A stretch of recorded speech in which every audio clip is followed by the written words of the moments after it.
On ne pensait pas que les choses allaient se précipiter de cette manière-là. Et puis ensuite, quand on nous a appris à une semaine qu'il était parti, après, ça nous a tout coupé. Donc maintenant, on a eu toute une semaine un peu à accepter ce qui s'est passé. Et puis là, quand on arrive le jour où vraiment il doit venir, c'est très compliqué pour nous.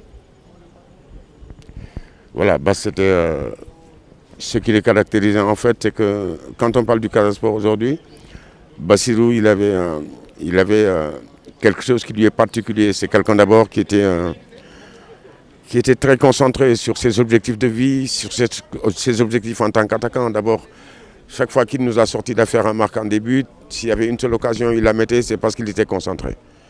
Donc, base, quand on finissait les entraînements à Néma, on était souvent Mom, Jules Bocandé, la deuxième année avec Théo Agdokoli, on se retrouvait chez Ousmane Diaye, compliqué son grand et son jumeau en même temps. Et puis quand on arrivait, il se donnait encore une bonne demi-heure ou 35 minutes, voire 45 minutes d'entraînement pour renforcer un peu, parce que c'était quelqu'un justement qui avait des objectifs. Et puis, on comprend aisément qu'il a été déjà en 77-78 meilleur buteur du championnat du Sénégal, parce qu'il voulait déjà en tant que footballeur marquer son empreinte. Ensuite, c'est presque tout naturellement que l'année d'après, lors de la finale de 79, c'est lui qui nous tire d'affaire en marquant les 2 premières balles qui traînaient devant la surface et permettre ainsi à la Casamance et au Casa Sport d'accueillir la première Coupe nationale. Ce qui ensuite a entraîné la naissance de Ali Casa, ce qui a entraîné beaucoup plus d'autres choses. Donc voilà, l'année d'après, on est allé en finale malheureuse. Et puis après cette finale malheureuse,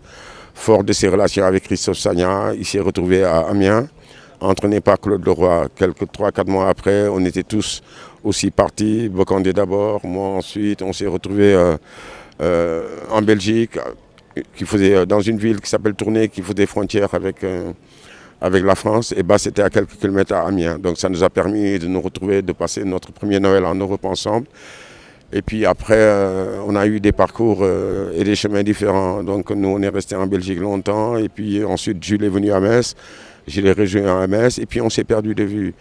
On s'est perdu de vue. C'est ça qui est aujourd'hui regrettable. Quand on revoit les gens qu'on a aimés, avec qui on a partagé beaucoup de choses, c'est très, très difficile ensuite de ne les avoir pas vus les derniers jours ou les derniers mois qui ont précédé leur disparition. Donc voilà, Bass, c'était un homme sur qui on pouvait compter. C'était quelqu'un qui était fidèle en amitié. Et puis c'était quelqu'un de complètement réaliste. Il avait le côté des artistes, très bon footballeur, mais il n'avait pas l'autre côté des artistes un peu dissolus, un peu presque farfelus, j'allais dire.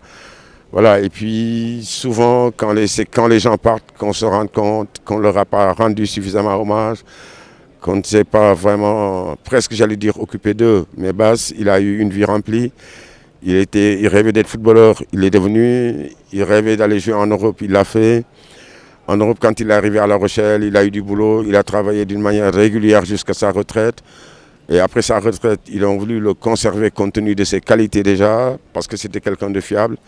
Et puis apprendre tout d'un coup qu'il s'en est allé, c'est très très difficile.